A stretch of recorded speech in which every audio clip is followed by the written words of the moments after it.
Literally sent me miles the wrong direction.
Sorry, it's on? Yes, it's on. Yeah. May I have city clerk to take roll call, please? Councilmember Brightigam. Here. Councilmember O'Neill. Here. Councilmember Dovin. Present. Councilmember Klopfenstein. Here. Councilmember Wimpy Loza. Here. Mayor Pro Tem Tran. Here. And Mayor Jones is absent tonight. Okay, so after the roll call, I would like to have Assistant City Manager Matt West to say the invocation, and Councilmember John O'Neill will do the list of the flags. Thank you. Please prepare yourself according to your faith. Dear Lord, be with us this evening to empower and enrich us, that we might always seek what is best for our community and all concerned. We ask for your blessing as we begin a new year, and that 2024 is a year full of prosperity, abundance, success, and good fortune for all. Lord, we also ask that you be with and provide strength to those who have recently lost loved ones, and to bless those who have welcomed new family and friends. We ask this in your name. Amen. Please join me in our pledge, the greatest symbol of freedom in the world. Ready? Begin. I pledge allegiance to the flag of the United States of America and to the republic for which it stands, one nation, under God, indivisible, with liberty and justice for all. Thank you. You may be seated.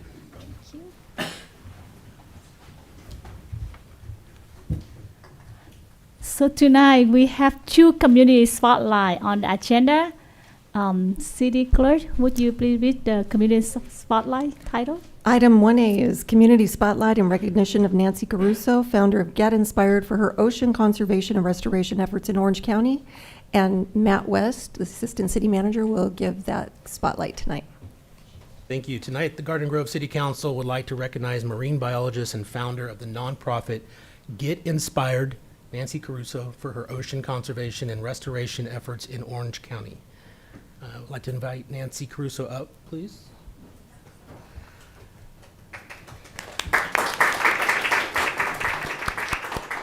Nancy, a longtime resident of West Garden Grove, funded the nonprofit organization Get Inspired in 2009 with the mission to inspire stewardship and curiosity for the natural world through the exploration of science.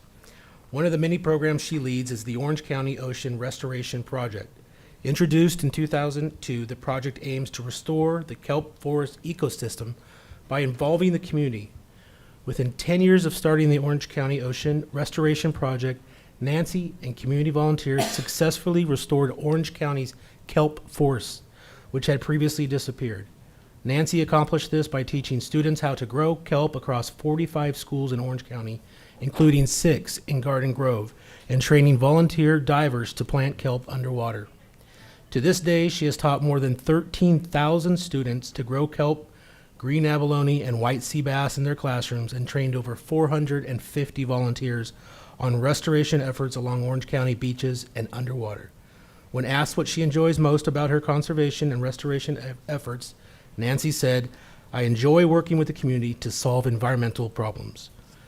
Nancy continues to release white sea bass from classrooms every December and June in Huntington Harbor, and she hopes to release the green abalone she has been growing in schools for the last 7 years. On the horizon for Get Inspired is restoring the beloved Pismo clams to the beaches of Huntington, Newport, and Sunset, making them the first to reproduce in the world. At this time, the mayor and city council would like to present Nancy Caruso with a certificate and memento of recognition for her ocean conservation and restoration efforts in Orange County. Congratulations.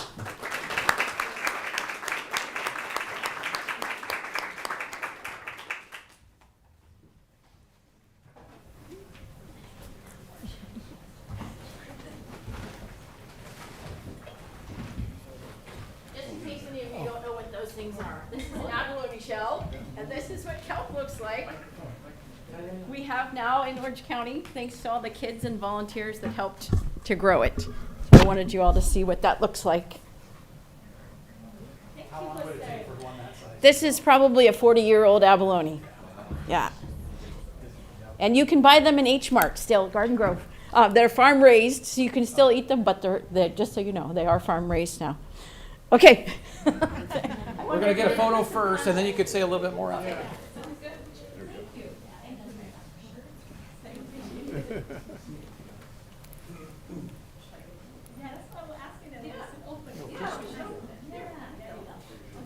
Hold it so I can. Shell. Yeah, there we go.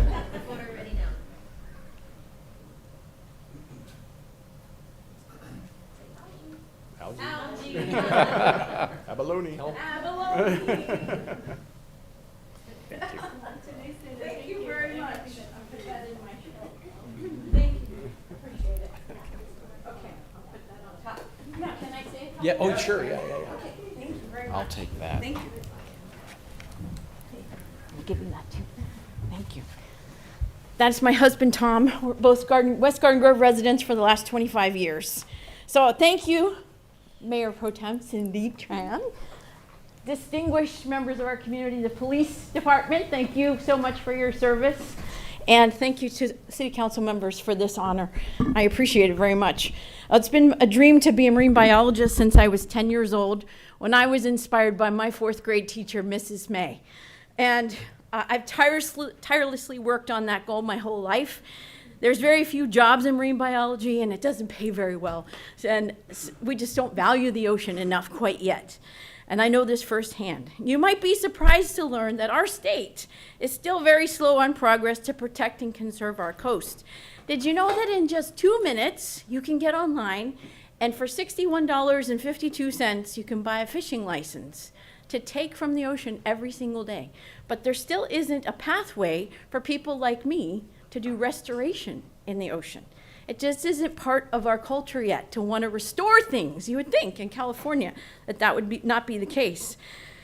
Over the last 22 years, I've taught 15,000 kids to restore the kelp. So they say, how is our kelp doing when I see them on the streets and in the grocery stores of Garden Grove?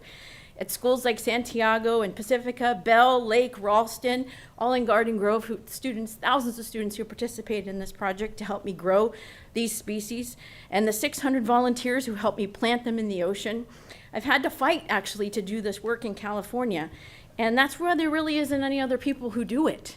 There aren't any other people who do restoration in the ocean.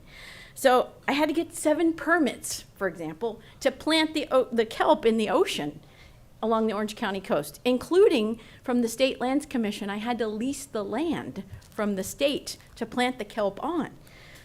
The last time I asked for permission to plant the abalone, it took me 3 years to get a permit.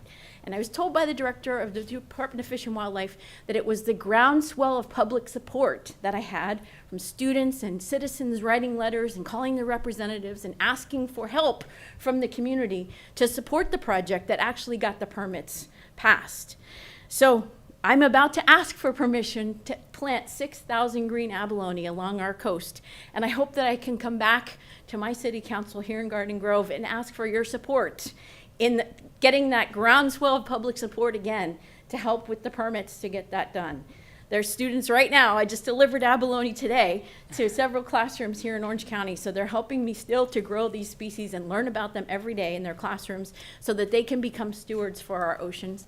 And I hope that I can count on you and all of you to help support those initiatives in the future. And I'll be back. Thank you so much for the honor, and have a wonderful evening.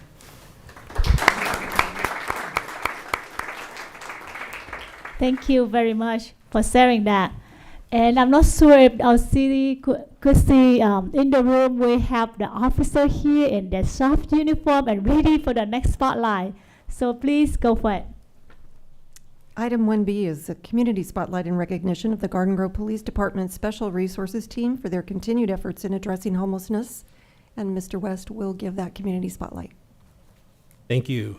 So next, the Garden Grove City Council would like to recognize the Garden Grove Police Department Special Resource Team, or more commonly referred to as CERT, for their continued efforts in addressing homelessness. So at this time, I'd like to invite up the 7 members of the CERT team.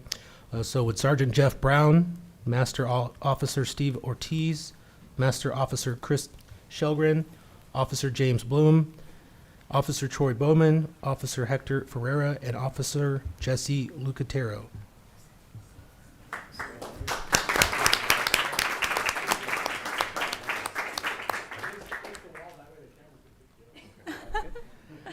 The Garden Grove Police Department Special Resource Team is a homeless task force comprised of specially trained police officers serving the homeless community in Garden Grove. Since its formation in 2016, CERT has expanded to 7 full-time police officers.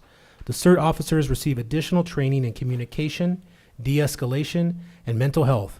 The mission of CERT is to provide a safe and secure community while offering services and outreach to assist the homeless population. CERT also collaborates with the Be Well OC and Garden Grove Mobile Response Team to assess and stabilize individuals experiencing substance abuse, psychological crisis, and homelessness. Through Orange County's first street medicine program in Garden Grove, this CERT works alongside Healthcare in Action to provide healthcare and other services to unhoused individuals through a street medicine model. For health and safety reasons, CERT and the city's public Works right-of-way staff cleaned and removed 511 homeless encampments in 2023. Together, they have made noticeable improvements in keeping our city clean while staying focused on finding solutions. In 2022, CERT, alongside the city's Office of Economic Development and Caltrans, began the Caltrans Fencing Improvement Project to install deterrence fencing and landscaping to beautify and secure identified encampment areas along the Garden Grove 22 freeway underpass. Last week, the project broke ground with the installation of the fencing. At this time, the mayor and city council would like to present the Garden Grove Police Department Special Resource Team with certificates of recognition for their dedication and efforts in addressing homelessness. Congratulations.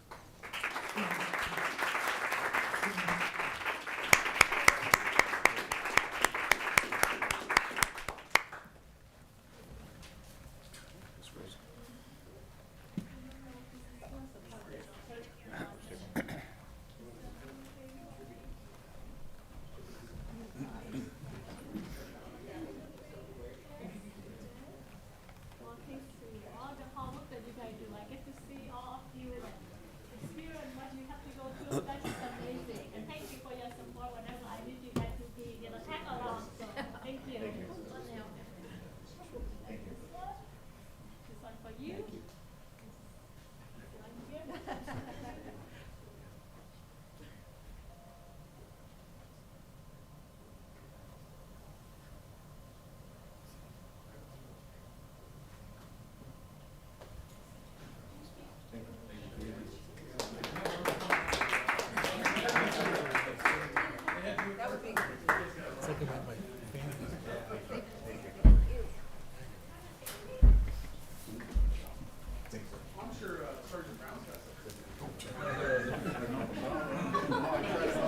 Tried to sneak me out.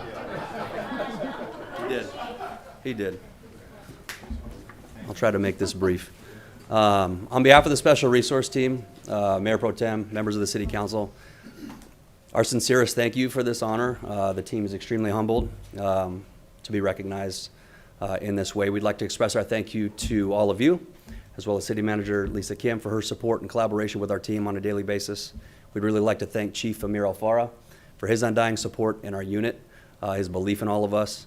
And we'd also like to really thank our collaborative teams with the city at Public Works, Raul Leva's team, who helps us clean all those encampments on a daily basis. Unbelievable team. And our team with Economic Development, Monica, Tim, and Christy, who we wouldn't be able to do our jobs without them. So again, we're humbled. Thank you so much. I appreciate it.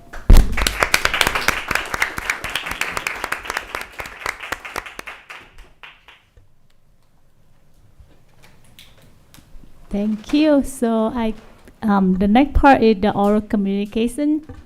I have some of the card here. I would like to invite Claire Bishop. Are you here?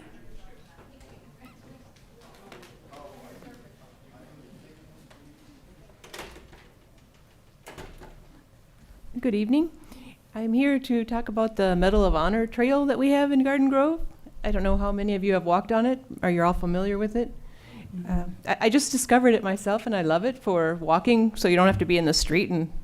But anyways, I'm here to ask for some further care of that trail. It's in pretty bad shape. Every day that I walk it, I see a lot of trash along the Medal of Honor trail, and there's mostly weeds growing. So, I mean, the potential to have it be a beautiful corridor is great. With some like wildflower seeding or bushes or whatever, the trees are wonderful. But I feel like if we're going to name it the Medal of Honor Trail, and you stop and you read the plaque for those 3 very brave former residents of Garden Grove, that if it's going to be their trail, I think that we need to make it beautiful. So I'm here to ask for more effort and resources to be put into that trail. Okay, that's my message. Thank you. Thank you. Pro Tem, just a quick comment, just so you're aware, that's actually on the agenda tonight, and so that'll be covered. Yeah. Mariam Dawlawan.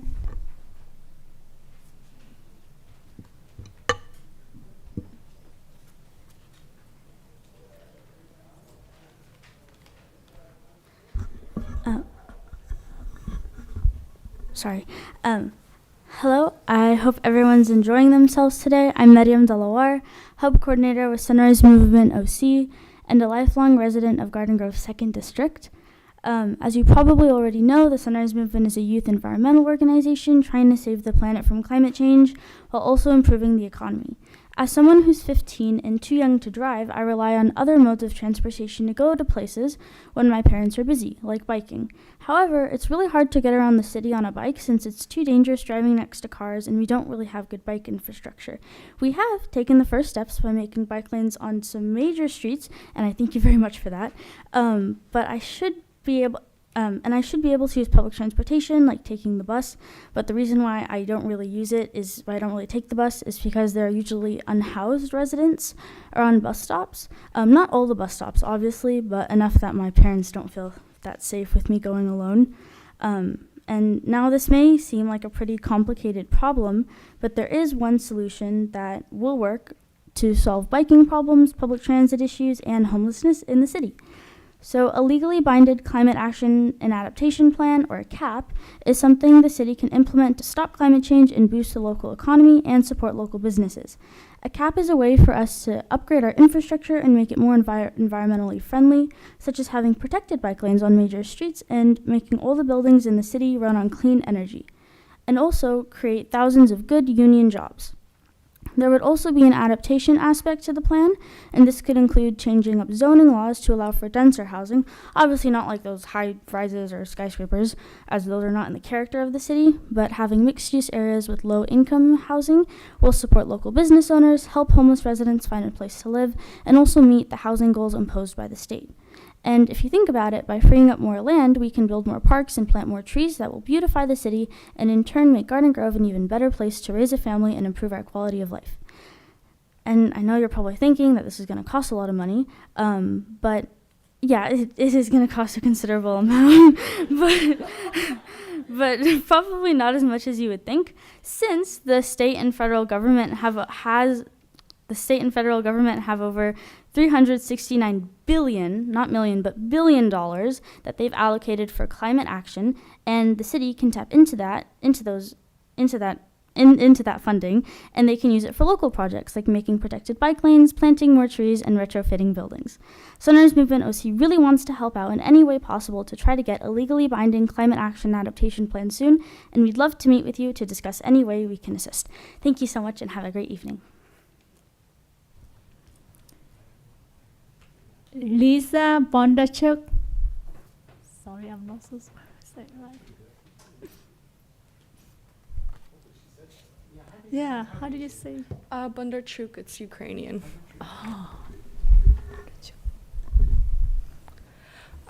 Good evening, Garden Grove Council members and Mayor. My name is Lisa Bondarchuk, a member of Sunrise OC. First and foremost, I would like to thank the city for implementing incredible bike lanes promoting sustainability and safe transportation of the city of Garden Grove, and I hope that will continue. But I am mainly here to speak on the benefits of implementing a climate action plan, a CAP, for our city. Such a plan is essential for not only protecting our environment, but also fostering economic growth, creating jobs, and ensuring the well-being of Garden Grove families. Since after all, this is the 5th largest city in Orange County. Implementing a CAP will drive economic prosperity by promoting the adoption of renewable energy, sources of energy-efficient technologies. This will create new jobs opportunities in sectors like renewable energy installations and green construction, boosting our local economy and attracting new businesses. One other key benefit of implementing a CAP is the promotion of renewable energy sources. Transitioning to renewable energies such as solar and wind power will not only reduce our carbon footprint, but also release new job opportunities to the renewable job sector. Moreover, a CAP will improve the quality of life for Garden Grove residents by reducing air pollution, enhancing public health, and providing cleaner transportation options. Additionally, investing in climate adaptation measures will help protect our community from increasingly severe impacts of climate change, safeguarding our homes and natural resources. I urge the City of Garden Grove to prioritize the development and implementation of a comprehensive climate action and adaptation plan. Thank you for your attention. Thank you. Tiffany Wynn.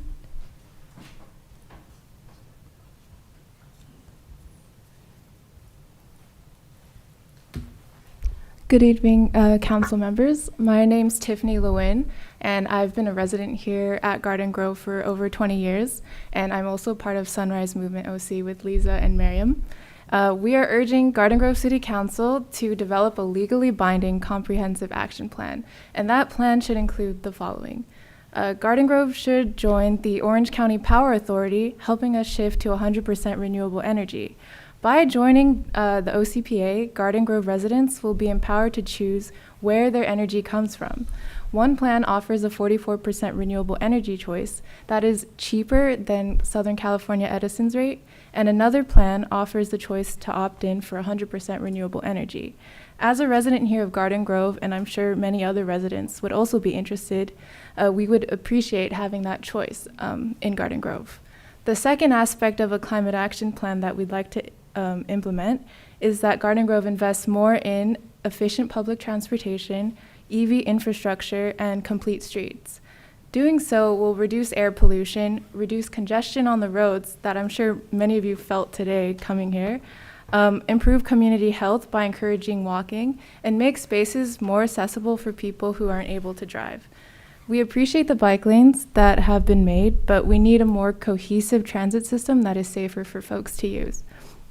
And the third aspect, we'd like Garden Grove to provide a comprehensive timeline for monitoring and reporting funds to achieve a net zero carbon emissions by 2030. Despite an environmental justice portion that is present in the city's general plan, we did not find any clear funding towards this policy, and we want to see funding for climate projects to be explicit in the city's financial reports. The state is currently offering various grants to fund climate projects in cities, and we believe this is a great economic opportunity for Garden Grove. At the end of the day, Sunrise Movement OC wants to create local jobs, reduce pollution, and improve the quality of life for families here in Garden Grove. And council members who support local, legally binding climate action plan are supporting generations to come and have our vote in the upcoming election. I have roots in this city, and I would love to see it change for the better, so please do not miss this opportunity to let Garden Grove become a leader in Orange County. Thank you. Thank you. That's it, all the pink card that I have. Is there anyone else would like to address the council but didn't get a chance to speak? I see none, so that's the close of the oral communication. We're gonna pass it to Council Member John O'Neill for the successor agency meeting. Thank you. At this time, we will call roll and call to order the successor agency community development meeting for Tuesday, February 13th. Member Bradingham? Here. Member Tran? Here. Member Dovin? Present. Member Klopfenstein? Here. Member Wynn Penalosa? Here. Vice Chair O'Neill? Here. And Chair Jones is absent tonight. Thank you very much. We've already held communication simultaneously with council. Light agenda tonight. We just have a consent calendar. Thank you. I have a motion and a second. Let's call for the vote on that.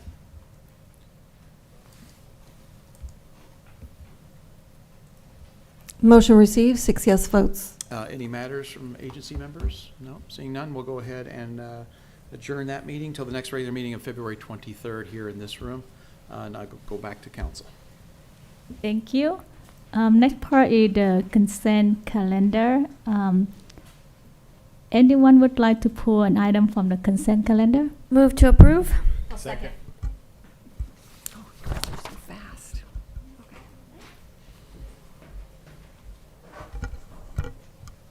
Motion received, 6 yes votes.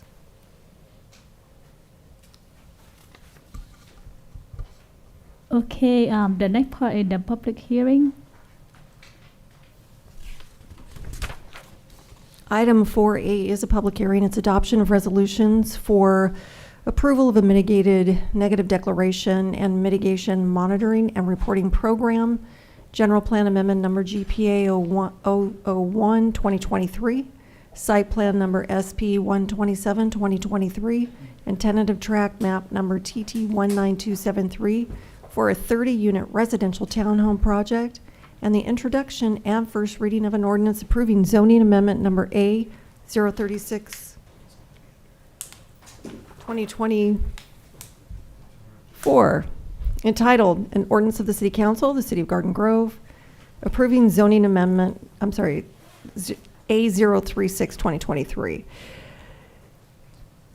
Approving zoning amendment number A36, 2023 to amend the city's official zoning map to change the zoning designation of properties located at 13252 Brookhurst Street and 10052 Central Avenue and identified as assessors parcel numbers 099-03101, 099-03102, 099-03108, and 099-03109 from C1 Neighborhood Commercial and R2 Limited Multiple Residential to R3 Multiple Family Residential. Okay, and Ms. Hong is here to give that report. Good evening, Mayor Pro Tem Tran and members of the City Council. For your consideration today is a recommendation from the Planning Commission for City Council approval of land use actions necessary for a 30-unit residential townhome project, which includes 3 affordable units on a 1.22-acre site located at 13252 Brookhurst Street and 10052 Central Avenue, as known as the former Mary Callender site. The projects have been designed pursuant to the state density bonus law, which qualifies the project for a density bonus, reduced parking ratios, and concession and waivers. The subject site currently consists of 2 different general plan land use designations, light commercial, which is in pink, and low medium density residential, which is in light yellow. A general plan amendment is requested to change the land use designation of the entire site to medium density residential for the townhome projects. Similarly, the site currently consists of 2 different zones, commercial C1 and limited multifamily residential R2. The request zone change to multifamily residential R3 is necessary to implement the new land use designations and to facilitate the construction of the proposed townhome developments. The projects include a total of 30 attached units, and it has been designed to comply with the parking requirements of the state density bonus law. Under this law, the project is required to provide a minimum of 53 parking spaces. The project will provide a total of 64 spaces that include 2 car garage for each unit and 4 open guest parking spaces, which exceed the state requirement by 11 spaces. The site will be oriented toward and accessible from Central Avenue. A U-shaped vehicular drive aisle and pedestrian walkway will circulate throughout the site. Also, the project will provide an approximately 3,200 square foot common recreational open area equipped with different types of amenities, including barbecue tables, community gardens, and dock stations. So with the inclusion of the 3 affordable units, the project is entitled to concession and waivers. The applicant is requesting 1 concession and 5 waivers to facilitate the proposed projects. And the table on the screen is showing the concession and waivers requested by the applicant, which include common space amenity with the active open space, wall height in the front setback along Brookhurst Street, depth of the landscape area along Brookhurst Street, and private open space encroachment into the front setback. The project will provide 22 2-bedroom units and 8 4-bedroom units with 3 different types of floor plan, ranging from 1,300 to 1,900 square feet. The proposed development will incorporate a modern, contemporary architectural style with a variety of exterior finishes, including stucco exteriors, stone veneer, wood siding, decorative guardrails, different roof lines, and articulation to the building massing. The building color will be generally white and warm gray, which will complement the surrounding neighborhood. As shown on screen, the site currently consists of 4 separate parcels. A tentative tract map approval is necessary to consolidate the parcel into one single lot for the purpose of selling each townhome as a condo unit. The proposed tentative tract map is in conformance with the zoning requirement for the site, as well as the city subdivision ordinance and the state subdivision map act. For this project, the city, through an environmental consultant, have prepared an initial study report and mitigated negative declarations to analyze environmental impacts of the projects. The report concludes that the project will have no or less than significant impacts on all relevant environmental factors, providing specific mitigation measures are incorporated. These measures are included in the mitigation monitoring and reporting program, and the applicant will be required to implement the mitigation measures throughout the construction of the projects. For the recommendations, staff recommends that the City Council conduct a public hearings, adopt a resolution adopting a mitigated negative declaration, and an associated mitigation monitoring and reporting program for the projects, adopt a resolution approving the request general plan amendment, introduce and conduct the first reading of an ordinance approving the request zoning amendment, and adopt a resolution approving the request site plan and tentative tract map subject to the recommended conditional approval. That concludes the staff report, and we are available for questions. In the audience, we had Chad Brown, the project's applicant, with Rene Escario, the environmental consultant, along with the traffic engineer, also available to answer any question related to the projects. Thank you. Do we have any questions from the council? Go. Hi, Hung. Thanks for your presentation. I know you've worked hard to bring this to public hearing and a vote. This property I had specifically addressed for fencing and cleanup. So I want to remind the property owners to properly maintain it while we go through the process, because I've had complaints from neighbors in the area directly affected by their development. So I want to be on the record to reflect that there are complaints, and I want the public hearing process to be open and fair, and I will vote for a public hearing, and I invite the public, especially people who are affected in the neighborhood, other property owners as well as residents is there. It is my District 4, so I'm particularly interested in how they develop it, and until we have full approval, I want them to properly maintain the property fenced and have to refer to our SRT teams if we need to make sure that we don't have a fire there again, which is what started this project that burned down the Marie Calendar on site there.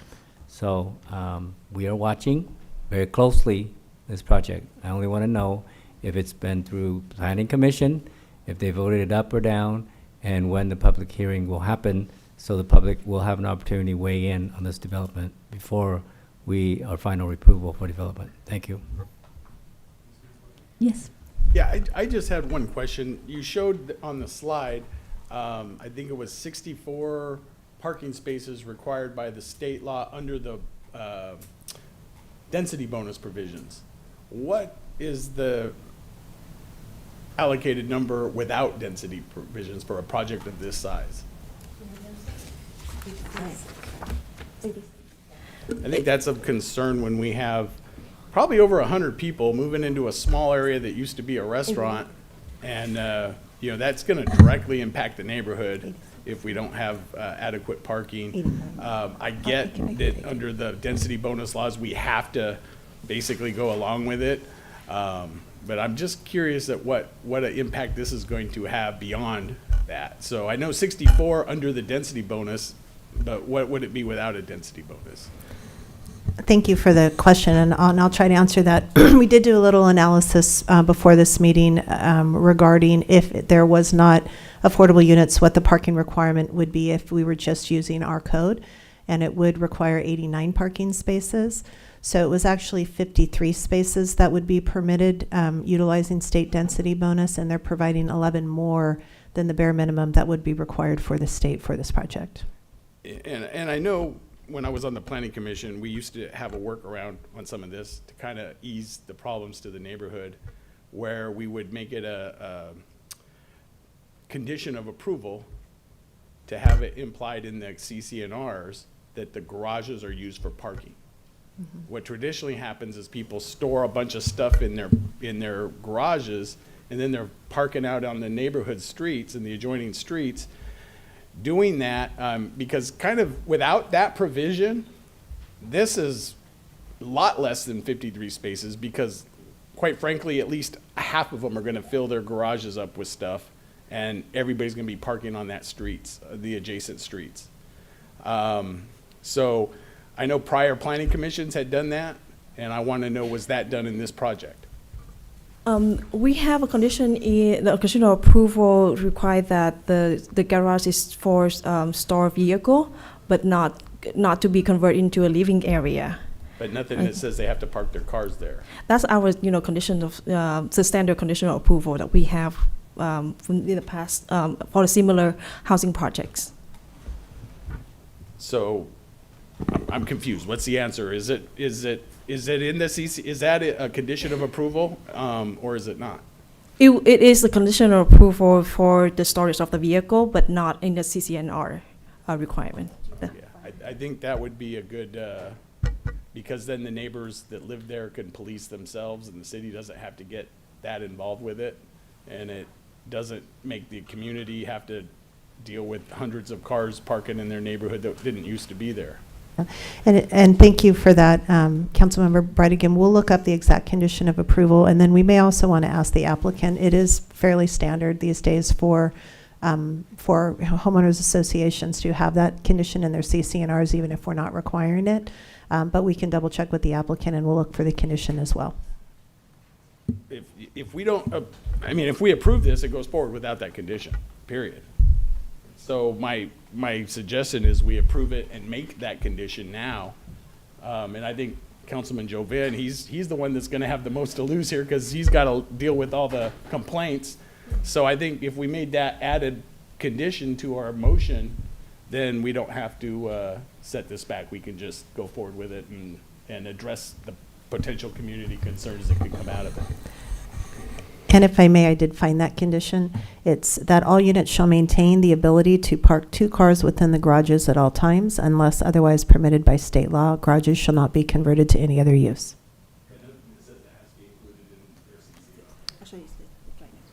Yeah, and that is a condition of approval under the preparation of the CCNRs. So we misspoke earlier, it is in there. Thank you very much. Thank you so much for bringing that up, because that's exactly the same concern that I have. I have so many of my residents just talking about not having enough parking. And when we did the review, I did ask our staff and city manager to look into that. So thank you for giving me the information. Do we have any other question from the council? Yeah. Oh, no? Okay. So I guess we close the public hearing and ask for a motion. No, you need to open the public hearing. Open the public. I've been waiting to make comments because you have to open first.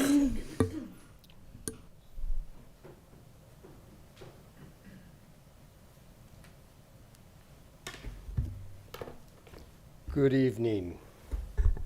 My name is Chad Brown. I'm with Malia Homes. I'm Vice President of Planning and Development for us. I am not able to put together a PowerPoint presentation for you, but I do have handouts and one for the record as well. Okay. That is from a PowerPoint presentation I did. It points a couple of the beautiful pictures of what we are putting forward, and it also shows you what that site has looked like recently, if you don't mind. And let me deliver one to the city clerk as well, and for staff. Appreciate it. Thank you.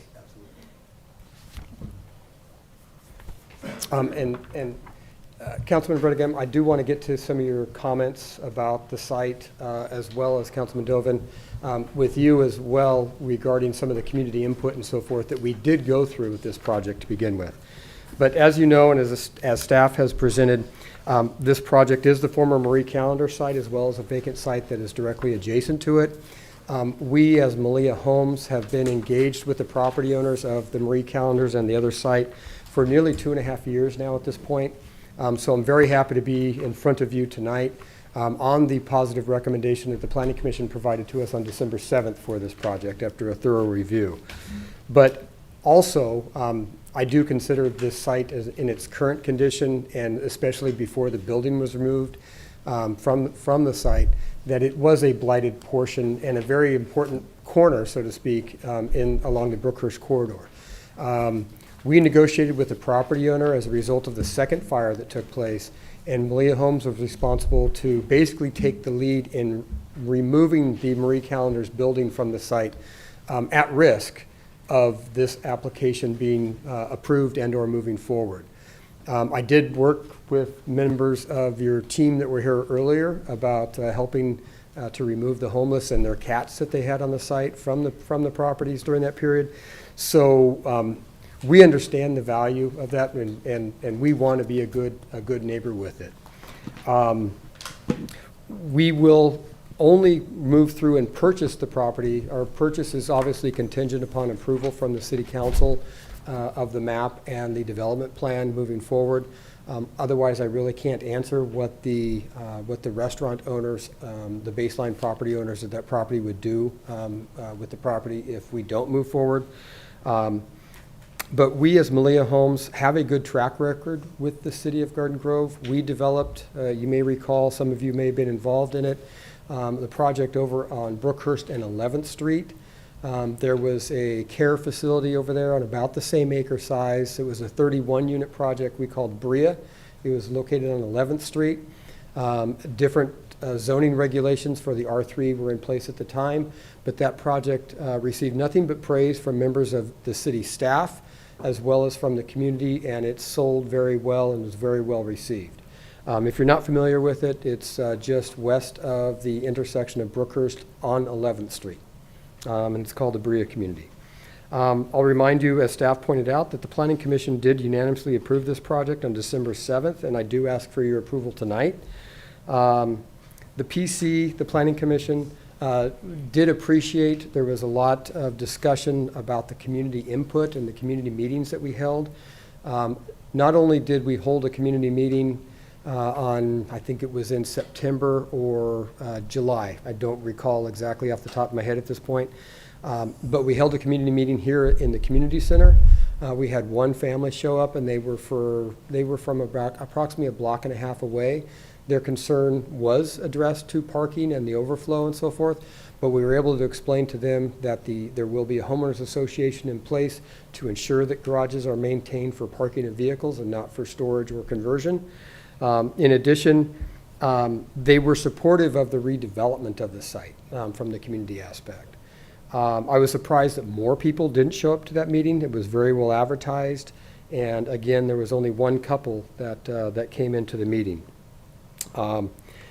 The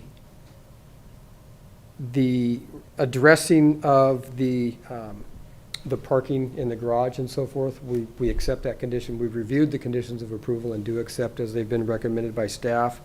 I'm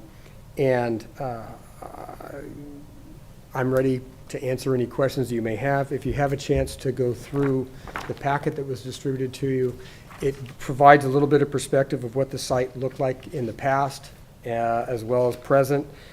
There's a perspective of what Brookhurst street frontage is intended to look like upon approval and development of this, as well as about halfway through is the Bria project that I referenced as to how that project came out over on 11th Street that was very well received. There's also detail in here, Councilman Dovin, regarding the community input and the community letters that went out. So again, with this, it's been a long road to get here before you tonight, but I do ask for your approval, and I'm happy to answer any questions. Just Go a for it. question since you're there. Just to recap, the smaller units are about 1,300 square feet plus for living space. Correct. And over 400 square feet for the garage, 430 and 450, something like that. Yes. And so that's a good-sized two-car garage. And also the four-bedroom is close to 2,000 square foot living space with another 450 garage, so. Yes. Yeah, I like the project. I think it'll be an improvement there. I'm always concerned, because I served on the planning commission like George did and Joe Dovin. Parking is always our issue in Garden Grove, and we have to make sure that people use those garages for parking, because if this all overflowed on the street, it would just be a nightmare. So I'm happy to hear that the CC&Rs and hopefully the neighborhood will police itself. So I'm in favor of the project. So thank you very much. Yeah, if I may respond, it's yes. that each of the units has a two-car attached garage with direct access to it for all the units. Right. And I would also point out that the larger units, there's 8 of the 4-bedroom units, but that is only 8 of the 30. The balance, 22 of the units are only a 2-bedroom unit. Right. And it's really for that. We have concerns regarding parking as well as a livability and marketing of the home. Many homeowners are very savvy about where am I going to park and so forth, and that is a part of their buying experience. So we have a concern with that as well. If I might add a little commentary with, it's in regards to your regulations that have caused this project to necessarily stretch down and have to ask for some of these deviations in order to meet the density that the R3 zone even comes close to permitting. The maximum density in your R3 zone is 32 units to the acre. I think this project is at 24, and we're still asking for those deviations. So there's a bit of this give and push that's going on between the state density bonus levels and regulations when you have open space and parking spaces and circulation and activity areas all competing for space on a site. It gets very difficult while we are trying to maintain a very beautiful, well-designed, and livable community. And I do think that's what we have here with the interior communities, or interior amenity set that's in the Paseo areas that's being put forward tonight. So thank you for the question. Thank you. I don't have questions, I have comments. Please feel free to sit down if you don't have to stand there while I speak. First and foremost, I want to thank staff for all your hard work, and thank you to those that are here on behalf of the project. I'm very excited to see this happen. I think my only comment to the city manager was that I wish it was happening in my district. Most of my developments are very run down, and I think having the sorry, are we still going with public hearing? Okay, I will. We're still in the public hearing, but yeah, we'll call you up in a minute. Yeah, thank you. Should I let him speak first? Yeah, you can go ahead. I'll finish when you're finished. As you know, I'm constantly here talking about sewer pipes that are all between 60 and 80 years old. We have 300 miles of them. The reason I bring them up in this situation is because one of the ways we can pay for this $2 billion problem is with more density. And so this kind of project, I think, is going to help. In other words, if you guys could put the problem on paper, if we could have this $2 billion problem on part of the budget, when you guys get a phone call about this project and you're going to have a neighbor that says, hey, why did you approve this? You'll have an answer. You'll be able to say, look, we need more people to pay for a $2 billion problem. But as it stands right now, this sewer pipe issue is a secret. I'm up here doing Mr. Murray's job. I don't know why he's not doing it. I'm not good at it. I don't claim to be good at it. But I do know those sewer pipes are continuing to age. We had an earthquake last week. It probably cost us $10 million in broken sewer pipes. And we know that when they get 50 years old, because he told us last week, they start to fail. We now have them at 60 to 80 years old. I'm only suggesting, please, let's put these pipes on the budget so that they never reach 80. We have a plan, and now we have this kind of a thing, and last week we turned down Acadia, at least temporarily, because you don't have an answer. Somebody calls and says, why do we have an addiction program here? If we had it on the budget, we'd have an answer to that problem. As it stands, Acadia is shut down. That corner is useless. I don't know how we're going to pay for our sewer pipes. So please approve this project, and please get serious about the sewer pipes. Thank you for your time.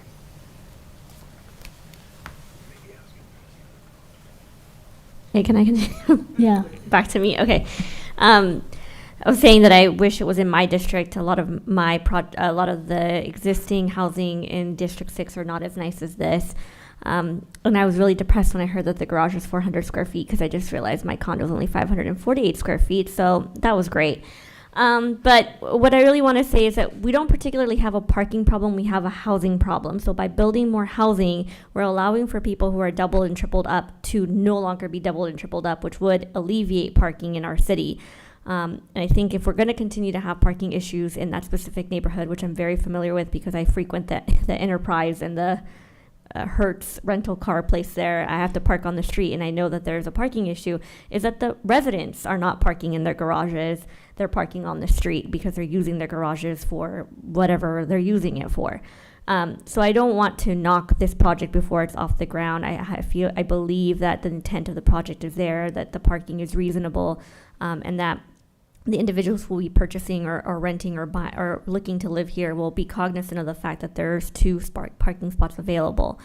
And so I just want to highlight that in order to really address the issues that we have in this city, we need to continue to build housing. We need to continue to allocate affordable units. And this is a great path to do that. And so I'm really excited for this project. It looks beautiful. Wish I was living there. All the new builds have me really jealous, so you'll always hear me make comments like that. But I'm just really excited, and thank you, staff, for being so forward-thinking in how we're building housing, because it's, as much as I would love to have a single-family home, that is not the first path for a lot of younger people like myself. We're renting condo or purchasing condos first before single-family homes, and some of us never will, just because of how expensive everything is and interest rates now. And so diversifying our housing stock is the best way to go, and I'm really excited for this project, so I can't wait to vote for it.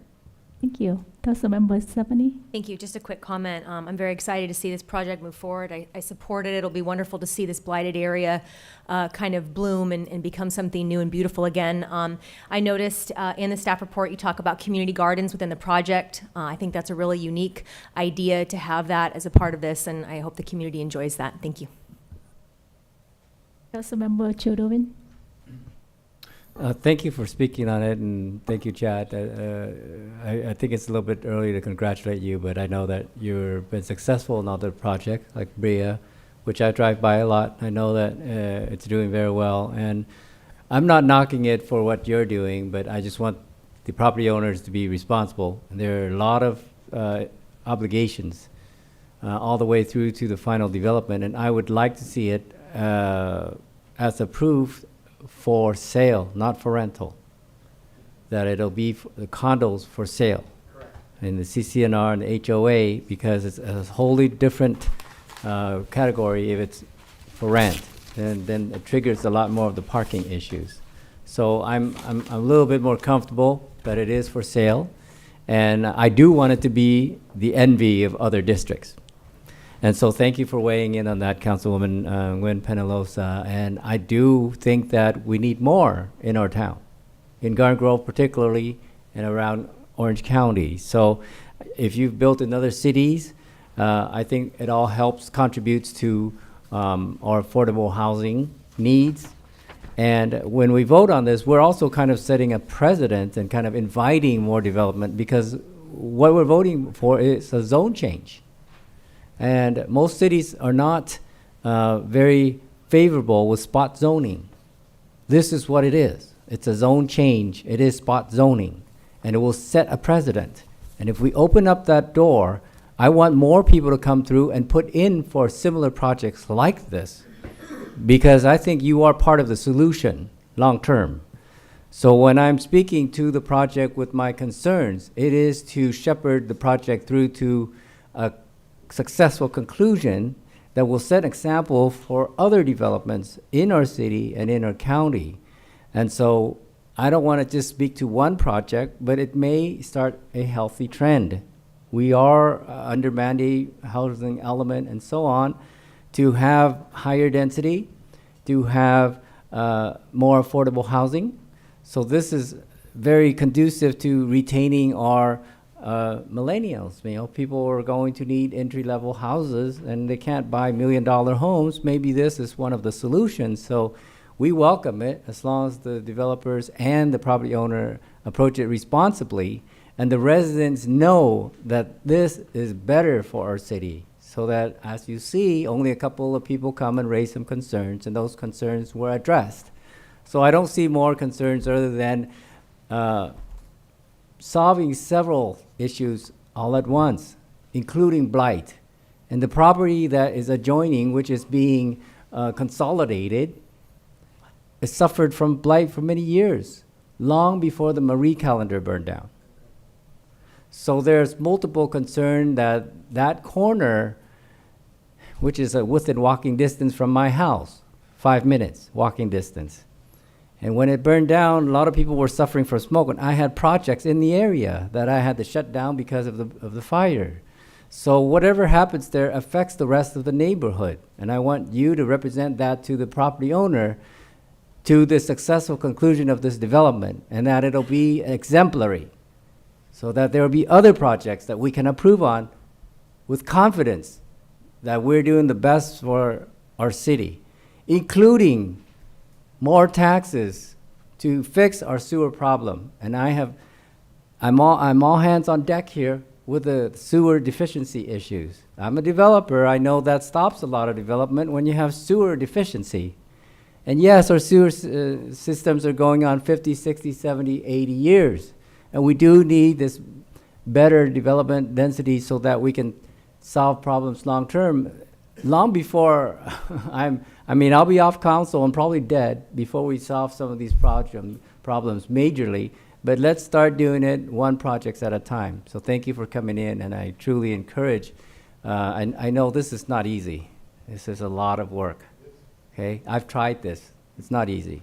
So thank you for your efforts. Thank you, everyone. Thank you. Do we have any other comments or questions before we close the public hearing? No more questions and comments? So we close the public hearing, and I ask for the motion. Oh, sorry, Joe. I'll second. Thank you, sir. Please call for the vote. I love building things. Motion received, 6 yes votes. Okay, that was the only item on the public hearing. Next is the item for consideration. Item 5A is approval of a cooperative agreement with the City of Westminster for the rehabilitation of Garden Grove Boulevard from Beach Boulevard, East City Limit to Edwards Street. And Mr. Murray is here to give that report. Thank you, Ms. Pomeroy. Mr. Mayor, members of the council. Tonight, City Council is being asked to approve a cooperative agreement with the City of Westminster to rehabilitate the pavement on Garden Grove Boulevard from Beach to Edwards Street. The agreement will provide for payment of the asphalt work that's located within the City of Garden Grove. Approximately 1/10 of the work is located in our city. Westminster will be the lead agency, and they will be responsible for the contract administration and the construction documents. Staff has reviewed the construction documents and verified the work area in the City of Garden Grove. The estimated cost for our portion is a little over $290,000, which includes a contingency. The funding for the project will be gas tax, and this project is included in our capital improvement budget. Staff is recommending approval of the cooperative agreement and to authorize city manager to execute the agreement on behalf of the city. This concludes staff's report, and I'm available should you have any questions. Do we have any question?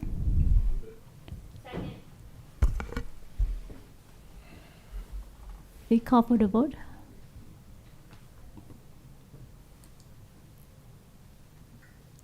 Motion received, 6 yes votes.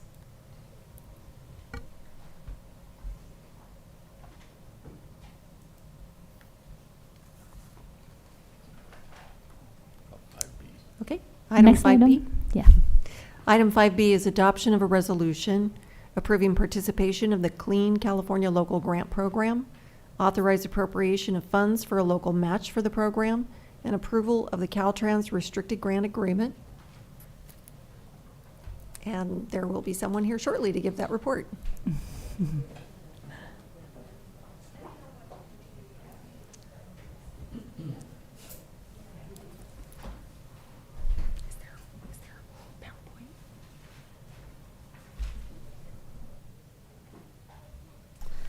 Good evening, Mayor Pro Tem Tran and council members. The item before you is to accept award from the California Department of Transportation, Caltrans, for the Clean California Local Grant Program. In 2002, the city applied for the grant program, Cycle 1, to provide funding to promote beautification in public places. Staff requested $2.3 million, however, was not selected at that time. In 2023, the city resubmitted an application, Cycle 2, reducing the scope with the commitment to improve parks and pathways. The total amount awarded is $441,000 and a required completion date of 2026. The awarded funds will focus on demonstrating a direct benefit to the underserved community surrounding the project. The Medal of Honor Trail has been identified as a site that meets this grant criteria. The project will be administered by the Economic Development and Housing Department with the support of the Community Services Department and Public Works Sanitary Division. The amenities reflect the public requests and community priorities, including the asks for trash receptacles, signage, trail furniture, bike racks, landscaping and mulch, and outdoor fitness equipment. The intent is to achieve reduction of waste within the public right-of-way, install improvements to park space, reduce the urban heat island effect and water runoff, enhance public health, areas for walking and recreation, and advance equity to disadvantaged communities. The grant requires a local match as a percentage determined by the severity of disadvantage of the communities surrounding the project, defined as all census tracts within a half-mile radius of the site. The city's committed contribution is calculated at 37.5%. The local cash match is $122,789. Funding for the match is anticipated to be a combination of general fund and other available funds from AQMD, park fees, water and sewer funds eligible for this use, and to minimize the impact to the general fund. It's recommended that City Council adopt a resolution and authorizing participation in the Clean California Local Grant Program, approve appropriation of grant funds in the amount of $441,000 and required matching funds in the amount of $122,789, authorize the city manager to execute vendor agreements and amendments for this project, authorize the city manager to execute the restricted grant agreement amendments and make minor modifications on behalf of the city. Thank you. I'm available for any questions you may have. Thank you. Yeah. The question I have is, in the staff report, it talks about trail furniture. Does that mean benches, or is it more decorative than that? Yes, it includes bike racks. There's 4 bike racks and 4 benches. Okay. I think just we need to be mindful as we move forward with the bike trails. At night, obviously, they're fairly dark, and we don't necessarily have police on bikes or so forth going through those trails. And so when I hear about furniture and bike racks and different fitness equipment, I think all of that sounds great in theory, but I'm concerned about the degradation of those items over time, potentially them being vandalized, potential for them to be hotspots for crime, potentially for the homeless, unhoused community to use them at some point in time. And as we talk about the safety of the trail moving forward and landscaping and everything, I just think we need to have those issues in the back of our minds as we're moving forward with, I think, just kind of beautifying and moving forward with the trails. As far as landscaping goes, I know that there's been some issues with the soil. And some of the trees, they look almost like they've burned up since being planted. And so I'm curious, what kind of landscaping would we potentially use to mitigate some of the issues with the soil? Right now we have programs of mulch to be put in, and the mulch would be mitigating any standing water, help preserve the trees. We also have in the maintenance plan an arborist that's going to come every month to check on the trees and check on the condition of the landscaping. So we have those in plan. I think that will be extremely helpful. So landscaping, it's more of just mulch in and around maybe what's already existing versus maybe planting of other shrubs or bushes or so forth. For now, yes. Okay. Well, I think the bike trails overall have been a huge success for the community. I think we saw when they first kind of came online during COVID. I know my family and I utilized them so much. It was so wonderful to be able to get outside and ride our bikes and just enjoy the community. So I think anything we can do to continue to beautify, to help them stay safe and clean, we need to do that. Obviously, we need more trash cans and we need to be mindful of trash, but we also can share in that responsibility. And so if we see litter on the bike trail and it's something safe that we can maybe pick up and discard, we need to be doing that as well. And I look forward to them being used from the community, for forever. And hopefully they can continue to grow and expand in our community as well. Thank you. Thank you. Go. Yeah, honestly, since we've put the bike trail in there, we've all kind of seen it needs a little be spruced up a little bit, a little green, kind of make it look a little nicer, and garbage cans. But also to that, there's a lot of pets being walked, and sometimes people forget to pick up after their pets. And so, it would be nice to have a couple pet stations where people can grab a bag and, that kind of thing. But I'm looking forward to seeing the improvement there. I know we had a gal came here today, one of the speakers. She's still back here. Good. And I know, that sentiment has been echoed by many of us and a lot of the community, and it'd be nice to see that spruced up a little bit. So I would recommend a couple of poop bag stations for the pets. I think that might help with some of the sanitary problems as well. People will take their animals and forget to bring the bags or whatever. And I know there's a cost associated with that, replenishing those bags every so often, but I think it'd be well worth it. With that, I'm in favor of this. I'll make the motion. Oh, I want to make a little Go comment. ahead. So do you have a comment or no? Yeah, so actually the trail is in my district. And my parents live right around the corner. And early on, my sister and I actually walk and run there very often. But like we already talked about, that it's kind of dead or brown more than green. And so at the beginning, I already mentioned many times that I really looking for different grants to improve park and pathway, things like that. So just want to say thanks to our staff. As you see in the report that they request 2.3 million 2022, we didn't get it, but they keep pushing for us, and at least we got something to improve our park. So thank you for your hard work and keep pushing. I'll second the motion. We call for the vote. Yes. Next Motion. item, 5C. Motion received, 6 yes votes.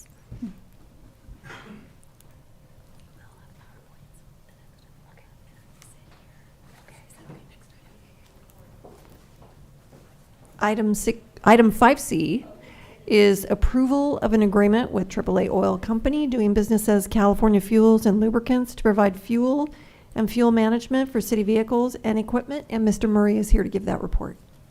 Pomeroy, Mayor Pro Tem, Cindy Tran, and members of the council. Tonight, City Council is being asked to authorize an agreement with AAA Oil Company for the purchase of fuel and provide fuel management for the city vehicles and equipment. This city is proposing to use an existing contract that was negotiated by the city of Santa Ana. So basically, we're piggybacking on their contract. The Public Works Department manages almost 650 vehicles and various pieces of equipment, which consume about 275,000 gallons of fuel per year. Our current contract will expire in May of this year, and the proposed agreement will extend it to December of 2025, and will have 1 2-year extension available.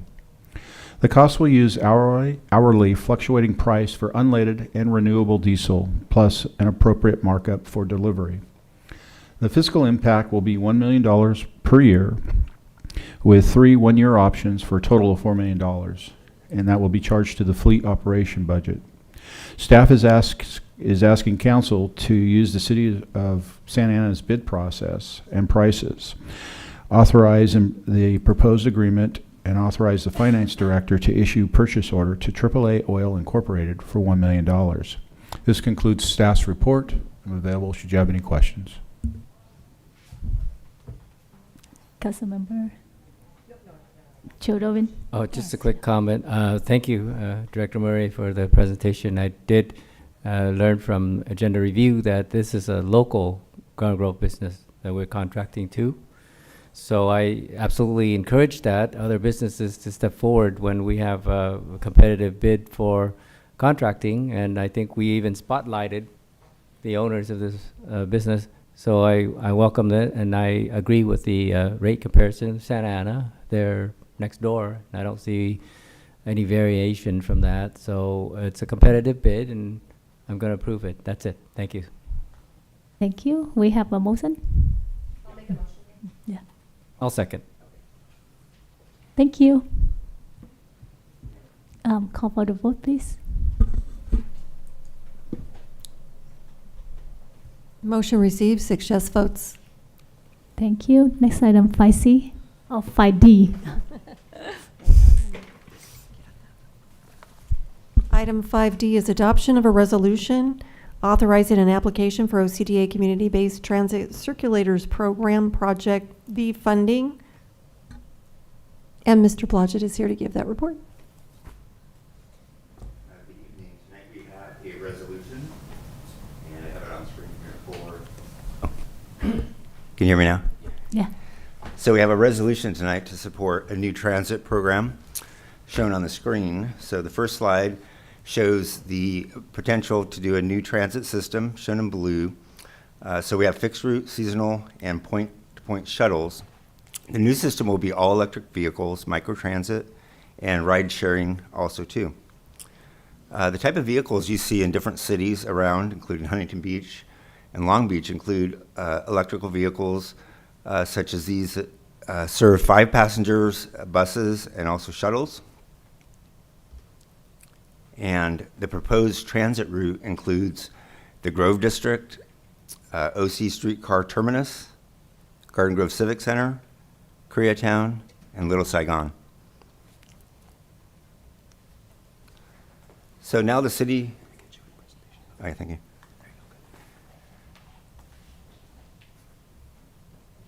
So the city is seeking an OCTA grant to establish Garden Grove's Project V system. And the grant is basically for a maximum of $296,000 from OCTA, which will require a 50% matching from Garden Grove Tourist Improvement District funds. It's projected the 7-year cost of this will be $2.27 million. So basically the 296 grown at 3% for 7 years comes to $2.27 million. OCTA is looking for us to come up with their resolution by tomorrow, the 15th, or by Thursday, the February 15th. And then they're going to go ahead and have recommendations to OCTA board in spring of 2024. And then finally, probably around July, they'll announce which cities will get the new funding for Project V. So we're looking to for council support, supporting the resolution, and asking you consider the resolution for this OCTA grant. And that concludes staff's presentation. Madam Mayor Pro Tem and members of the City Council, just quickly wanted to add, again, this is an OCTA grant. The last time the funding was available, I believe, was in 2020. It only becomes available every 5 or so years, so the next opportunity will be quite some distance in the future.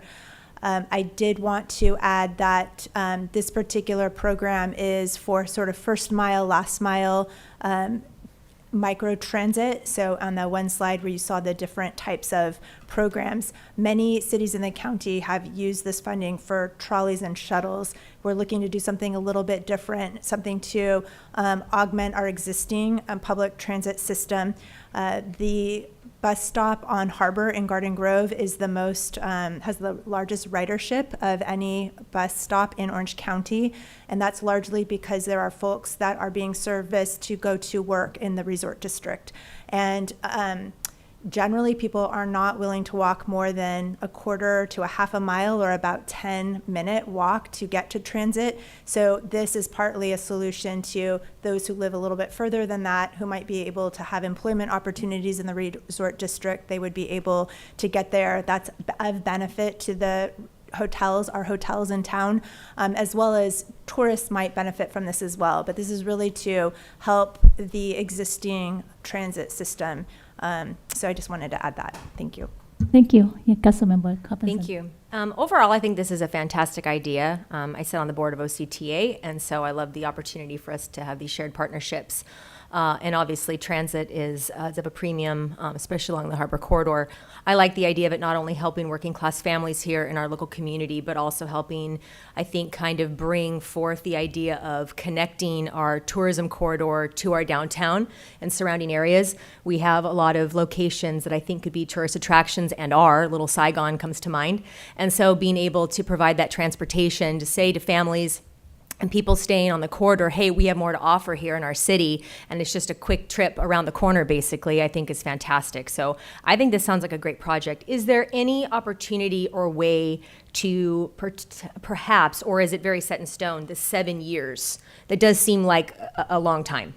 Yes, thank you for that question. We had the same concern. It is a long time to dedicate funding, so we asked OCTA specifically, what if after a year the data, the ridership isn't there, we aren't finding value in this program, can we opt out? And the answer was yes. And in fact, OCTA is going to be monitoring that ridership data as well, because from their perspective, if their funds are not being utilized to a good cause, they're not going to want to continue to fund it either. Okay, well, knowing that, and I know my colleagues, I'm sure, have questions and comments, but I'd like to make the motion. Thank you. I have some very minor questions. I'm very supportive of this. Of course, it's going to be a great service to our city, but there is some downside we need to kind of anticipate. And that is, if the ridership is high, then how many stops do we have? Like, we have bus stops? How many are we having on the route? Yes, thank you. That's a great question. So this isn't a fixed route like a shuttle or a trolley is. This is on demand. So when somebody calls, the micro transit will come to them and take them to where they want to go. So it helps in that the speed to get to where they're going is much quicker, and the speed for the transit to come to them. So there's no bus station, no stops? Correct. It's not a fixed route. Okay, because system. sometimes that creates the issues there, the maintenance issues. So we in the grant that we're going for, is there a built-in maintenance component?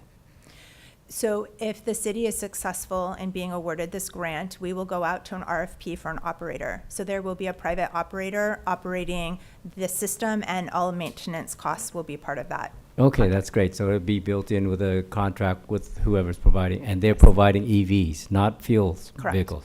Strictly EV, that's part of the conditions. Correct. Lastly, will we be charging the riders a fee? Yes, there is potential for a nominal fee. It's going to depend on volume. So the overall cost of the system and whether the operator is, if the volume's high enough, the fee goes down. So it will be a supply and demand situation.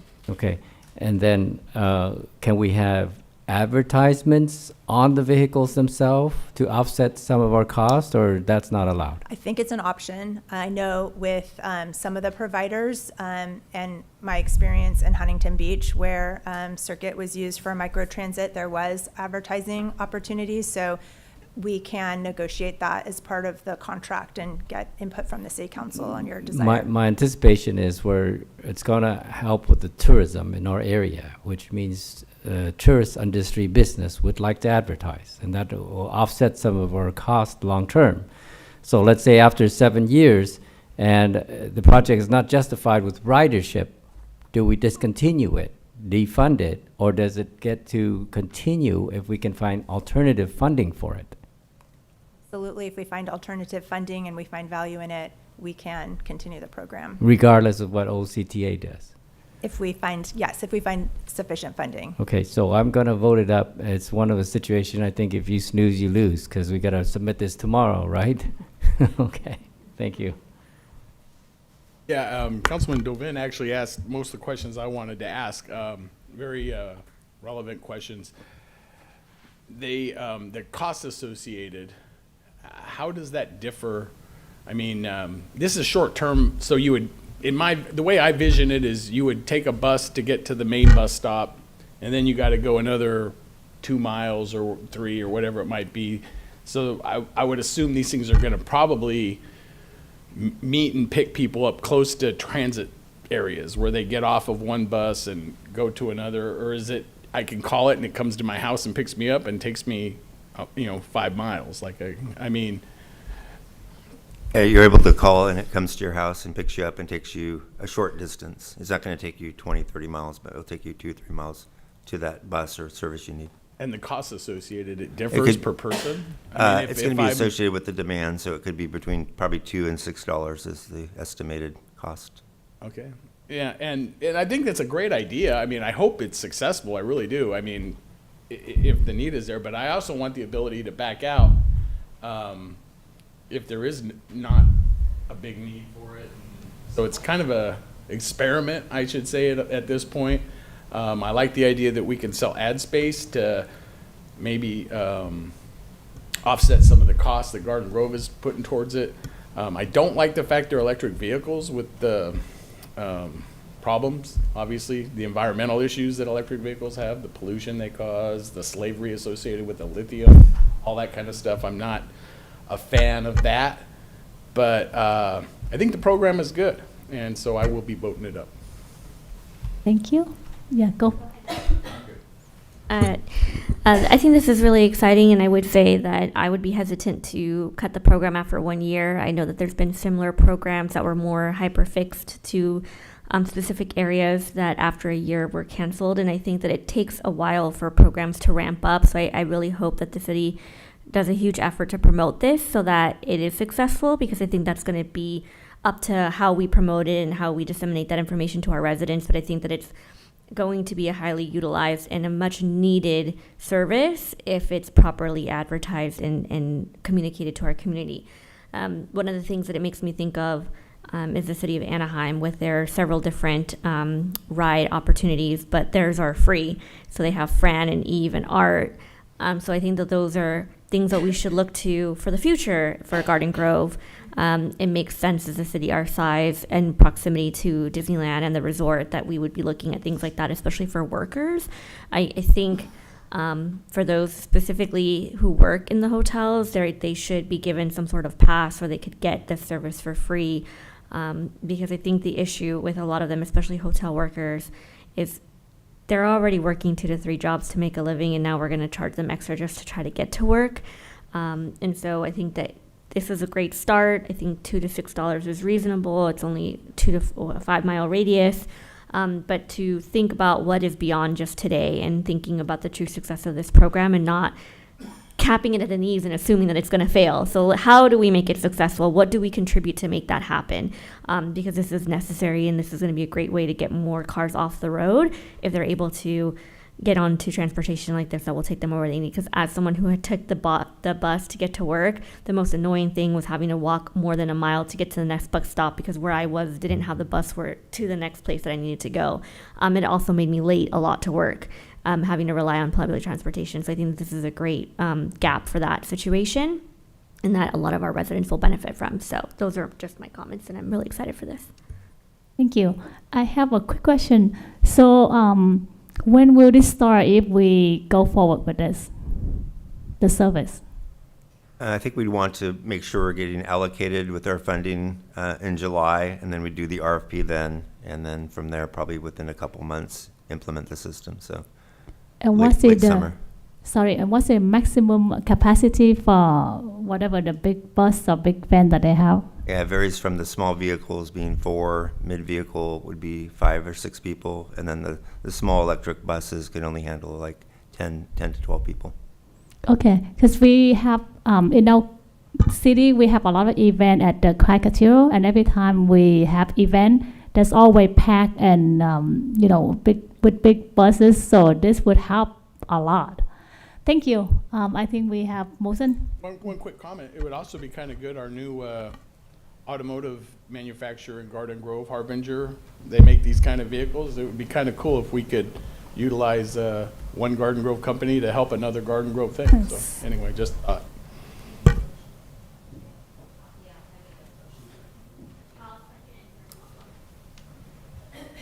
Please call for the vote.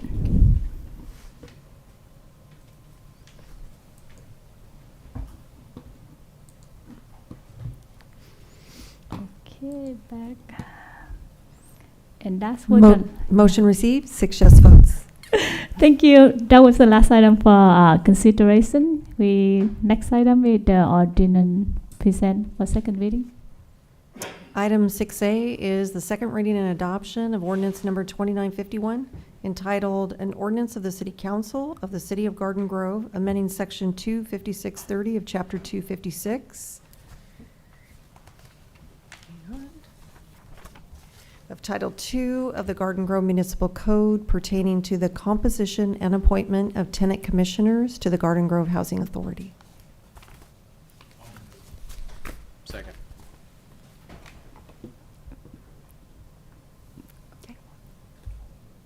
Call for the vote, please.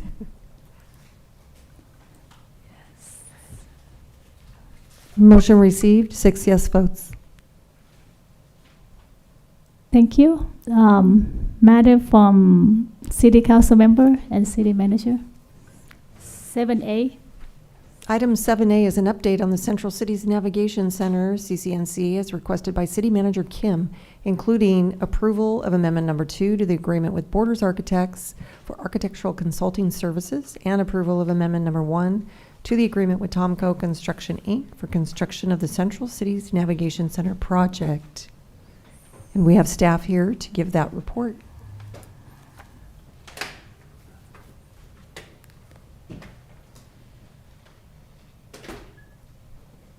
Good evening, Mayor Pro Tem and members of the City Council. At the request of City Manager Kim, the item before you is the construction update for the Central Cities Navigation Center project. The construction for this project began in June 2023 and is currently at 70% completion. The first slide shares high-level construction project milestones and percentage of completion for each. For the building exterior, site work has been fully completed. This includes demolition, grading, underground utilities. For the interior, framing and drywall installation have been finished. At 70% completion, other construction tasks we successfully fulfilled include concrete work, first paint coat and floor seal application, and the installation of the Edison power pole, bathroom shower tiles and accessories, and kitchen and dining hall equipment. Within the next 2 months, we will install asphalt pavements, air conditioning units, and switchgear. Before project closeout, we will conduct a final coordination with Edison, Spectrum, and SoCal Gas, millwork, and furniture installation. Staff has released an RFP for a furniture vendor, and the award of this contract is tentatively scheduled for March. The following presentation slides showcase the latest progress photos of the project. The first photo is the original rendering of the project, reflecting our vision for a building with stucco exteriors, metal awnings, and wood siding. The photos below the rendering capture the construction progress toward our project vision. On the slide shows the locations of the locker area and the installed Edison power pole, which is one of our project's critical milestones. Moving on to the building interior, as you can see, the Navigation Center's kitchen is now coming along with all equipment installed. Here's the dining hall for the Navigation Center with the ice dispenser, coffee machine installed in the drinking fountain area as well. The next photos show the design of our clients and staff bathrooms. All bathrooms are ADA compliant. And the last photos show the design of our clients and staff dorm area for men, women, and couple clients, where beds will be located once the center is fully furnished. Security cameras will be installed throughout the Navigation Center for the safety of clients and staff at the request of the operator. Security and IT system coordination between the operator, security vendor, city's police department, and IT department have been initiated. This concludes my construction update portion of this item. Following my update, the two amendments before you provide funding support for the construction of the Navigation Center with an intent to mitigate potential schedule delays in light of the urgent demand of the Navigation Center's timely opening. Amendment number 2 adds $27,905 to Borders Architects' existing agreement to authorize additional hours beyond their original scope in project architectural closeout activities. According to Borders' original agreement, closeout activities are considered as additional services. These activities include providing a final punch list and report, as-built drawings, and other project acceptance documentation. Amendment number 1 adds $260,000 to Tomco Construction existing agreement to authorize $172,724.02 to onboard a security camera system vendor under Tomco, and $87,275.98 to support the project until its completion. The cost breakdowns for both amendments are included in your staff report. There is no fiscal impact on the general fund. Funding for both amendments already exists in the Navigation Center's construction budget. No additional appropriation is necessary. In approving the mentioned additional funding request, the Navigation Center project will remain within budget and on schedule to complete construction and begin operation by June 2024. It is recommended that the City Council approve Amendment number 2 in the amount of $27,905 to Borders Architects for architectural consulting services for the Navigation Center project. Approve Amendment number 1 in the amount of $260,000 to Tomco Construction for unforeseen change orders for the Navigation Center project. Authorize the city manager or her designees to execute Amendment number 2 to Borders Architects. Approve additional amendment terms and make minor modifications as appropriate thereto on behalf of the city. And authorize the city manager or her designees to execute Amendment number 1 to Tomco Construction, approve additional amendment terms, and make minor modifications as appropriate thereto on behalf of the city. This concludes my staff report. Staff is available for questions. Thank you. Yes. Thank you. I just have one question. On the unforeseen pending change orders, the 87,000, is that not to exceed, or we already know that's the cost of labor and materials? Is that already fixed? Or is that a not to exceed type of thing? So given the trends of the construction of the Navigation Center, we asked our construction manager to do an analysis for an estimated amount of all the potential change orders until the project completion. So the $80,000 amount is the estimated amount for all potential change orders. Okay, so to complete the system, you've projected out to include that. Yeah, That's because, correct. Obviously we saw it, it's not a huge facility. It seems like a lot for security, but you can't put a price on security, I found. So things cost money. So, okay, thank you. That was my only question. Thanks. Thank you for your question. So, my quick question, security cameras, $172,000 on a small facility like that seems a little excessive. Why is it so high? Because I know I just put the security cameras on my home, there's 8 of them, and it was like $300. Prevailing wages? Even with prevailing wages, I just did it myself. That's prevailing wage. Yeah, that is prevailing wage. I'm doing it myself. But with that being said, $172,000, does that include the monitoring? And are these gold-plated cameras? I don't know, but that seems a little excessive to me. So the total number of cameras within the facility is going to be 44 security cameras. And the $172,000 also include the design plan, also include the product procurement, installation, and coordination between the security vendor and our IT department and the subcontractor with Tomco. Did that go out to RFP? So that did not go out to RFP, and the reason why we did that is to make sure that the project is on schedule. Okay, so 42 cameras? 44 cameras, divided, yeah. Oh, he's doing the math right now. But that's not just the camera. Yeah. It includes The labor in a installing lot it and more than whatnot, just but- paying for the camera. But even with that, in my mind, that's very excessive.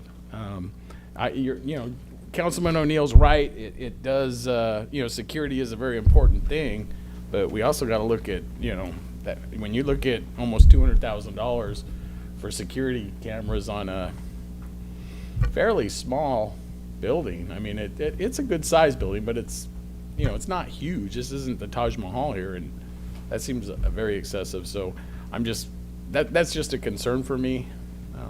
But with that being said, I will. If I could just add, I think that this is a pretty robust security system without violating anybody's rights, but there is potential for activity to occur that we definitely want to monitor. We did have conversations with our police department as well, and so this was the operator's request. I think it will be good from a police perspective to be able to ensure that there's not materials and whatnot being brought in that are not supposed to. It could be fighting that happens. There's different reasons that it's good to have a really robust security system.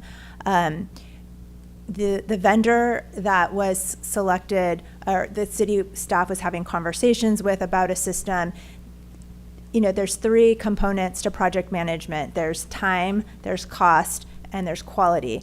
And there was, my understanding, direction that timeliness was kind of the most important, most urgent component of that 3-legged stool. And going out to bid would have put this project behind schedule. So there was a decision made to have Tomco sub directly with the vendor that the city had been discussing. Perhaps we were paying a little bit more as part of that decision, but it kept the project on schedule. And it didn't end up going over the budget allocated for this project.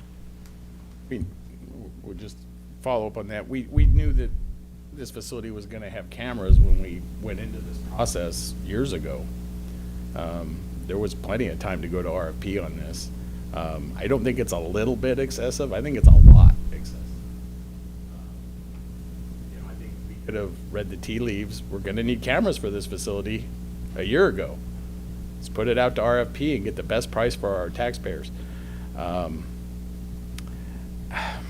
don't know. I just have mixed emotions on this one. Oh, go ahead.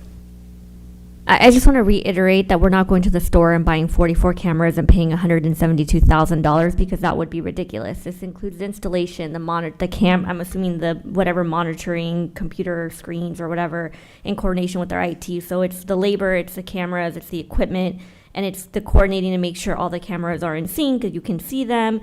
It's much more robust than just going to ordering on Amazon or going to Best Buy and buying cameras, you know, Arlo's, and putting them up yourself. This isn't going to be on your phone for you to open up. This is a very robust security system. I think, Councilmember Brennan, I respect what you're saying, but I think you're downplaying the importance and the full system that is being put in place into the navigation center, number one. Number two, I think in the future when you provide, I should have told this to staff earlier, so my apologies. I'm also trying to keep a little tiny human alive, so my brain is not always fully functioning. But in the future, when we have updates for the navigation center, I think it's imperative that we also include the monies we've been given for the navigation center, because these numbers sound very high, but we've been given millions and hundreds of thousands of dollars from the county and the state for this particular project. So I want to rest assured the community and residents of Garden Grove that we have done at a due diligence. We have exhausted all of our options as trying to draw down dollars. We are also partnering with 2 other cities that are going to help front costs for this. So while these numbers sound very high, there's monies that we've been given and that we are working with other cities to provide to ensure that this facility is top notch, it has everything it's needed, and that it's going to happen on time, because this has been an ongoing issue. It's been an issue for the last 8 years, which is why I was such a big champion for getting this and getting it in my district, because as I recall, no one else wanted it in their district. So let's bear that in mind. Whatever it takes, we need to get this done. It's going to be a big price tag, but not having this is an even bigger price tag for the community of Garden Grove, because the number of times that I've sat on this dais to complain about Harbor and Trask and Euclid, Trask and New Hope, whatever it is, you're complaining about Beach, you're complaining about Garden Grove Boulevard.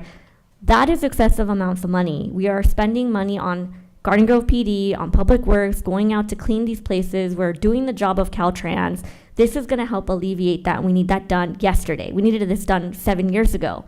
So I don't want to delay this any further. We need 44 cameras, probably more, outside, inside, all around, probably up and down the street, because this is going to cause chaos in that area as well. So I'm very supportive of this. I think you've all done a phenomenal job, and you know that we wanted this done quickly, so I appreciate this being expedited. And I think that this has my full support. I'd like to make the motion. Before we do that, Councilmember Judovin. I'm in the middle because I'm hearing both sides, and you both make sense. But I don't want any buyer's remorse. And I think you mentioned it, time, cost, and quality. Now, we're willing to bear the cost. We're even willing to delay it. I am, if I need to, if the cost is excessive. But in this case, yes, I think it's high, but not excessively high. I think it's within a certain limit. But the buyer's remorse is going to come when the quality is not there. We've paid for something that is going to be a continued expense. But that's not my concern. Of the council member, George Brigham already raised his concern. My concern is the unforeseen part. And this addresses Christy Lay, your part of the work. I know you've done a very thorough job. But I don't want any more unforeseen cost. Okay? I'm a contractor and I do bill myself as consultant. And it's on Tomco. If they're gonna hit us up for more money, I wanna hear it now, not in June. So if we're gonna be delayed, might as well take the delay. Otherwise, I'm holding their feet to the fire that this security system will work robustly. I don't want any buyer's remorse. And yes, we got money from Orange County and the state, but we have to spend it reasonably so we can answer up to them, so we can get future funding. Otherwise, if we just go ahead and authorize every unforeseen change orders, that's going to be a demerit. And I want the other cities involved to know, including Fountain Valley and Westminster, who are our partners in this, that they share in the cost and that they won't have buyer's remorse. And they won't say it's because Garden Grove voted for it, and then we're going to get more unforeseen change orders. I'm going to want Thomco in front of us. So please put that down, Christy. I'm going to want Thomco representative right here in front of us, so we can grill them on any quote-unquote unforeseen change order. And I'm with George there. How did we not foresee a security camera system? I wasn't here on council yet, but I think that's obvious for a facility like this. So it's on Thomco as a consultant to tell me right now, right here today, or shortly in the next meeting, what else is unforeseen. That's the part I'm concerned about, not the $100-something thousand, okay? We gotta spend it, let's get the quality, robust system, and don't hit me up for another unforeseen change order. And I truly appreciate Councilmember Nguyen Penalosa that it's in her district. And I'm gonna vote with her. I want it there, and I want whatever she needs for that district and that project, I'm gonna get behind her. But it's not on account of Thomco or any consultant that they need those funds. I don't want this project to be held hostage. And I have experienced that as a consultant and contractor when subcontractors holding my project hostage and says we can't go RFP because it'll delay the project. That doesn't sit well with me. So I'm going to vote it up, but I want publicly to note that any contractor who do this in the future will have to stand in front of me and this council and answer up to us. Thank you. Make a comment, please. Thank you. This is something that we've been working towards and working at for a very long time as a city council and as a staff. We know that there is a need, and we are providing that need. We have partnered with other cities. As Kim Penalosa mentioned, we have received ample amounts of money from the state and from the county. This project has a lot of eyes on it. And so I truly believe that our staff knows that, takes this in all seriousness, is working extremely diligently on this project, and sometimes we have to trust their expertise and their hard work and their time on this project. I don't think that they would egregiously spend this money on security cameras for a homeless shelter, which is extremely important, just blatantly, just to spend that money. I believe that they've taken the time and the due diligence to make these choices, put these on the agenda for us to vote on. So I trust staff's opinion. I want to support this, and I'll second the motion. I have a clarifying question. Can either one of you just explain to me what unforeseen change order meant? Because I know that we've talked about security cameras since the very beginning of this project, so I want to have a better or clearer understanding of what this means. So I'm going to start, and Christy might add to it, because some of this was prior to my tenure with the city. But it is correct that security cameras were envisioned. I'm under the understanding that the operator wanted a more robust system, having operated shelters, having experience. So there was always money. That's why we're not asking for more money. There was always money budgeted for security. It was the intent that the city was going to contract directly for that. That's why it was not included in Tomco's contract. So because of the timing and the urgency, it was a decision was made to have Tomco sub directly with the vendor that the city had already been chatting with and talking to.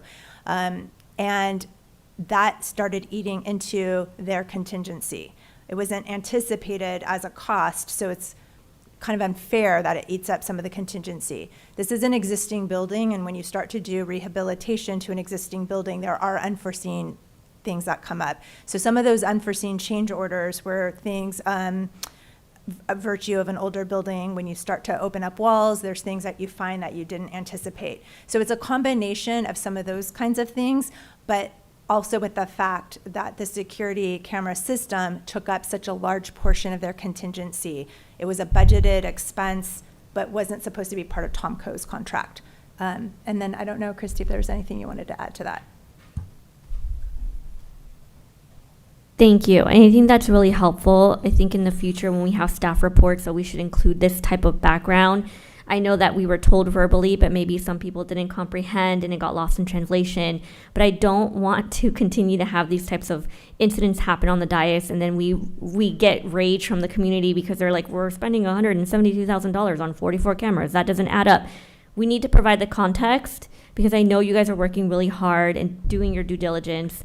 And we've received lots of money. I know because I was the one calling Senator Tom Umberg and Katrina Foley and Doug Chafee and Supervisor Doe to get us that money. So I know that we have money there. So I just want to make sure that we have that context. So when we ask these questions on the dais, it doesn't turn into this like argumentative debate. This project has been in the works since the beginning of the pandemic, and I've been pushing for it from way before that and advocating and volunteering my district because of that fact. And so I just want to ensure that when issues like this come up, we're providing more context so that when someone is reading this report, that information is there and doesn't get lost in translation and become this like witch hunt for like staff mismanaging money, because I know you're not. Because when you read this report, it doesn't provide that information that you just explained. So that's why I asked that clarifying question for the record, for residents to hear and understand, because I know we talked about security cameras. I know that was something that both chiefs, previous chief and current chief, had talked about when we first had the several meetings on the third floor about this project going live and what that would look like. So I just want to make sure that everybody is aware of the fact that this wasn't a mistake. This wasn't something we didn't think of or calculate in the budget. It was an unforeseen change order, and I wanted to provide that definition for the public. Thank you. I just wanted a quick comment that, thank you. We're just caught a little bit off guard on the cost when this agenda came out last week. But I'm going to assume that most of these change orders have already been completed. We owe the money, and in the project like that, you have an open ceiling. There's more detail in the ceiling work and the conduit system for the cabling and all that. It's a little more cleaner because it's an open ceiling concept. And the point I wanted to make was, these are change orders. Most of this work has already happened, I'm assuming, except for the final camera installation. So all the backbone has already been done. Just a little caught off guard, a little concerned about the price, but it is a state, federal, city, multi-city project, and I'm going to vote for it. And it is what it is at this point. Thank you. I just want to elaborate because Councilwoman Kim Wynn Penaloza made some good points, and I just want to make it very clear, I am not accusing staff of any malfeasance whatsoever, okay? And I do think you guys are doing your best, and I understand this is an urgency type of thing to keep the project rolling, and that's why it didn't go out for RFP. Yeah, when we see this, I'm very familiar with security cameras and systems and installation, and so when I see this, I know the highest LPR camera, most expensive one out there that can read license plates at 100 yards away, and you know, the top of the line setups, you're looking about $5,000 for one of those. So I'm assuming these are all LPR cameras and they're all awesome, you know, whiz-bang cameras. But with that being said, I don't want any, I am voting for the project because I do understand that it needs to be done. And I do understand the need for the community. I do wish this went to RFP. I think we had ample of time, as Councilwoman Kim Wynn Penaloza had mentioned. We've been talking about this for years. Security cameras have always been there. So I do think there might have been some kind of dropping the ball there somewhere where maybe we should have been thinking about this before it became a rush. But I don't think there was any malfeasance or any nefariousness going on. I think you guys are working hard, and I think you're doing a great job overall. So I just want to make that very clear. I have a couple of comments. So I'm excited to see this project to open for the homeless, but I just want to put on the record, I want to say thank to Councilmember Chodovin to bring up a topic that I actually have that in my same concern, that not in this case that we have some other background, but whenever the contractor come back to us and ask for more money, I want them to know right now that this council member gonna look into that. And I think staff know that every time I see additional more money, I always ask staff, okay, what is it? And I look into the number. But I totally agree with Council Member Chodovin about that. I have seen that several times, and that's not the way it's gonna run here. This council member gonna look at the number, and we're gonna hold you accountable for it. That's it for me. Thank you. Yes. Call for the vote, please.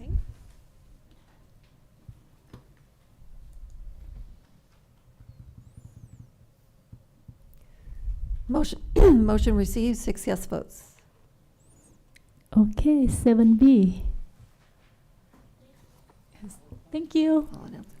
Item 7B is an update on the Strawberry Zest statue acceptance and commissioning as requested by the City Council, and Mr. West will give that report. Thank you. Good evening, Madam Mayor Pro Tem, council members. Just a brief presentation.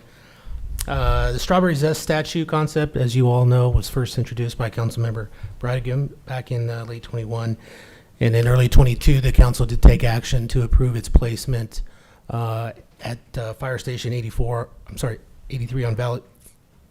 84 on Valley View Street. Excuse me. And essentially, that approved the placement upon successful completion of the fundraising efforts. And so as of the end of December, sufficient funds, I know the staff report identifies $112,000. It's actually $117,000 have been successfully raised by the Community Foundation. Just as a reminder, local artist Jennifer Stewart designed the concept.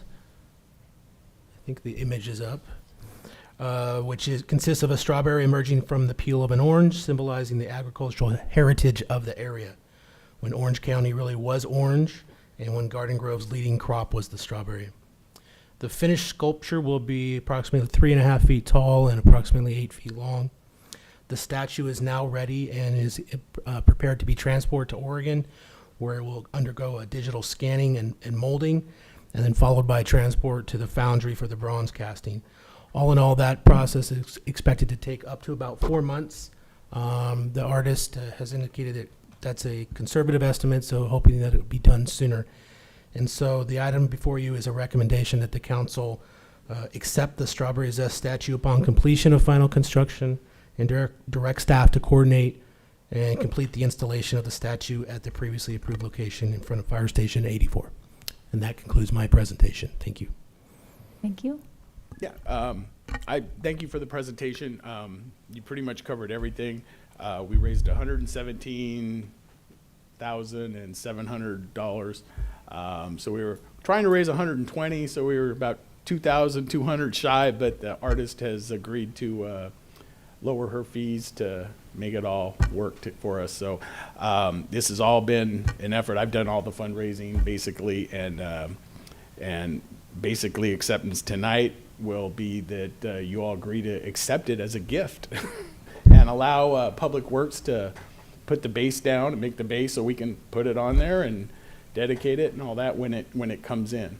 So I'm really excited about this. This has been a long project in the making since actually 2018, and we got delayed by COVID and about 100 other delays. The bronze became almost impossible to get for a while there, so we couldn't even consider. It's finally happening, so by this spring we should have that thing installed. Also with that, she makes a half scale model of it, which is about 2.5 feet by 4 feet, and it's going to get scanned digitally, and they're going to send that to the foundry, and they actually make it now with a new process where they 3D print it with the bronze, and then the artist goes in and does the coloring and all that. But the small model, well, I'm hoping that we'll be gifted that as well, and we can place it here in the community center or over at City Hall. It'll be a smaller version of it, about half the size, and that'll be nice. So we'll have it, throughout the city and kind of beautify. So that's the idea. And anyway, thank you all for your support over the years. I know it's been a long me gabbing about it and trying to make something happen, but I do appreciate everybody's support. May I? I'll second that. I think it's been a long time in the making. Councilmember, do you know if in the future, would there be a way to, I know it's bronze, so maybe not, would it ever be able to be clear coated or to protect it from graffiti or anything like that? Just because it is an expensive piece of art and just for the protection of it long term. So initially when it comes out, because it's colorized bronze, so the strawberry will be red, the seeds will be appropriate color, the leaves will be green, the whole orange will be orange. The inside of the pill will be like that white color that the inside is. So it'll all be colorized, but then on top of that, there's a clear coat protection as well. However, that'll only last about 10 years and it'll have to be reapplied. And the color as well, probably after 20 years or so, will need to get touched up because, being out in the sun and, Sure, but there is some protection at least. Yeah, for the foreseeable initially future. there'll be some protection on it. It'll have to get touched up again over the years, Yeah. and probably none of us will be on this council at that point. But I'm just glad it's going to be protected and Right. so forth. Thank you. Yes, Councilmember Chudovin. I just have a comment and a couple of suggestions. First of all, commendations to Councilmember Brannigan for seeing this project through, and congratulations that we've raised the funds. But my suggestions is, can we keep adding to that fund in anticipation of maintenance costs, whether it's 5 or 10 years down the road? I'm assuming that the community foundation would still be around, whether we're still on council or not, so that we keep the website that we donate, we keep accepting donation if we could. That's my suggestion, all the way. that? Yeah, all the way until it's built out. And I know that we're gonna have some sort of recognition for the donors, like a plaque, depending on how much they donate, so on. And that the big one is gonna be seen from the freeway, right, or highway, or the main Valley View, artillery. Main road, yeah. Yeah, main road. So that's a big deal. It's gonna be very prominently featured, and it's really the emblem of our city. And so I am fully supportive, not just the big installation, but the smaller version here also. So I don't know, voting on tonight will impact that, but I would like to be able to be on the record that I'm supportive of the smaller version here also. And maybe this council will be recognized for the installation. If not the big one, then at least the smaller one here. Both, actually. Yeah, that would be great. And then we can keep contributing to it. I know I've pledged some donation. I haven't made good on that, and that's why I want to keep those channels open, Sure. so that other people like me who drag their feet do get an opportunity to donate. The answer to your question, in the future going forward, there's going to be an area in front of the sculpture where they can sell bricks. Oh, that would be like great. You could have your name put on a brick for $50 or whatever it might be, and to raise money in the future to upkeep of the sculpture. It will last about 10 years, the original finish on it, maybe a little longer, and it costs about $2,000 or $3,000 to refinish it when it comes time. Right. So we will it's need not a huge maintenance budget, expense, but yeah. it's something that could be done by local community effort or the community foundation by selling bricks or something like that to keep it nice. So this is also cutting edge technology. First time I've heard you can 3D print in bronze. That's amazing, right? Yeah. And we can really be kind of a model for other sculptures. And the first meeting I came on board as councilman, I promoted public art. And I know Councilmember Kovenstein is very supportive of public art. So it's really, really a feather in our cap if we can pull this off, and everyone in the city and further beyond the city will be able to enjoy it. I fully expect it to be a landmark. So it's a big deal. Thank you. And I heard the security feature is a 3-inch fire hose if someone tries to deface it. Just kidding. Any other question? I have a quick comment. So thank to the staff and community foundation for helping out with this. But right now I'm not like a new council member anymore, but I want to say that I'm so happy to sit here just to see the passion from each one of the council members here. I could go around the room and say all the things that you have to spend extra time, extra effort, and just pushing so that would make positive impact to our community. But talking about this project, as you could see, I'm sitting here and I just like see all the passion that you put in. It's a long process. You spend a lot of time on it, and this is just for our community. So I just want to say that just because later on I cannot say that I'm a new council member and have that impression, but I'm so glad to be here with all of you guys today. That's it. I think we have a motion. Okay, please call for the vote. Yeah. Do I have to recuse myself? No. Since I raised the money? Okay. Motion receives 6 yes votes. Well, I didn't make the motion. I wasn't certain. Okay, we're gonna go around the table. So start with you, sir. Actually, no, but tomorrow is Valentine's Day, so all you boyfriends and husbands, if you don't want to be in the doghouse, go get yourself some chocolate for your ladies and cards and whatnot. Nice, and that's what I was going to mention too. My wife and I are celebrating 39 years of our first date, which was February 13th. We kind of celebrate that more than our wedding anniversary, so it's 39 years ago today we went out, so I had to say that. But I did also want to say that be cognizant of for the OCFA, I'm your representative for OCFA, and we did have some fatalities in the recent months of people that were sleeping and their smoke detectors didn't work because they didn't have batteries in them, and it's just heartbreaking to see that. If they would have had a smoke detector so check those smoke detectors, replace the batteries, get new ones. There's actually a lot of resources to get free ones installed, so if you need it, contact the city or OCFA. We have the best division chief in all of Orange County. We have Craig Covey it's Division 1 for a reason because we're the #1 division in OCFA, but I was so humbled a couple of weeks ago. Garden Grove, I was honored to be unanimously supported for chair of the Orange County Fire Authority at the last meeting. So I'm excited this year to do that job. It's a great organization. You have a top-notch fire service in the city of Garden Grove and throughout the county.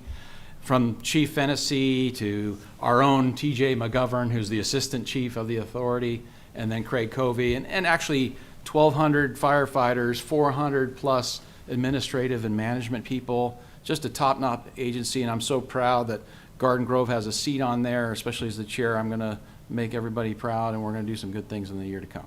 So thank you very much. Thank you. I'll be brief today because I used up a lot of time on the agenda items. So just Happy New Year. It's still dead. We are celebrating Lunar Chinese New Year. And for everybody who's born the Year of the Dragon, a special shout out for the Year of the Dragon. This is our first meeting in the Year of the Dragon, a very auspicious sign and the start of the whole old zodiac, 144 years. So that's I'm in a celebratory mood, and I thank you for bringing up Valentine's Day. And I'm kind of confused why it's called a doghouse, because there's no dog there except me. So, I don't know. Maybe it should be called a Joe's house. Find out. Right. So anyway, thank you, everyone. That's it for me. Thank you. I have an event coming up that I just want to make mention of in speaking with our police department and our small business community. Quite a few businesses in Garden Grove have trespassing ordinances or letters on file, which allows them to just take care of their properties after hours if there should be any issues. New legislation was passed, Assembly Bill 602, that now these letters have to be notarized. So that puts kind of an additional burden on our small business community. So I'm going to go ahead and partner with our Garden Grove Chamber, our Downtown Business Association, and the Garden Grove Neighborhood Association and host an event on February 29th from 8 to noon. It'll be held at Coastline in their large lecture hall right when you walk in. And I have a notary ready to go, and we're going to allow businesses to come in and get their anti-trespassing letters notarized. So I will have a flyer soon that will be able to be spread around the community, put on social media and so forth. But just to the Garden Grove business community, those that you have those letters on file, you need to get them notarized, and this is going to be an opportunity to kind of have it be a one-stop shop. So you can stop by and get those letters notarized, have a little breakfast, and be on your way. So again, that'll be February 29th from 8 to noon, and it will be at Coastline Community College right here in our downtown. Thank you. Yes, Thank you. First, I'd like to wish a belated happy birthday to the man behind the camera, Jeff from GGTV. Next, I wanted to share that I attended Santiago High School's Wellness Center grand opening. I just want to highlight that it's an amazing little space there for students to go in and have mental health services, take a break. A lot of resources there available for them, and I think we've had a lot of community members talk about this, and so I just want to give kudos to the school district for really prioritizing the mental health of our students. As mentioned, it is still Lunar New Year, so I wanted to talk about all the wonderful events that we participated in this weekend. It was overwhelming. There was a lot of places to jump around to, but I'm really glad that I got to participate and bring my little Penelope along for her first Lunar New Year. She was wearing a onesie that said, "I'm here for the Lisi," so she did get several red envelopes. We advertised that accordingly to ensure her the best first Lunar New Year for her. And then I wanted to bring back up to the city manager. Last year, we did speak to students from Doig Intermediate regarding the mural on Trask. I know some time has passed, but I would like to re-engage that project and make sure that we make that happen before graffiti picks back up in that area. I'm still seeing a huge problem along Westminster at Enterprise, the liquor store, the electrical boxes that I've mentioned countless times. So before that flocks over to the next street, I want to make sure that we're really prioritizing beautifying our areas, especially where our students are walking. And that's all that I have. Thank you very much. Thank you. City Manager?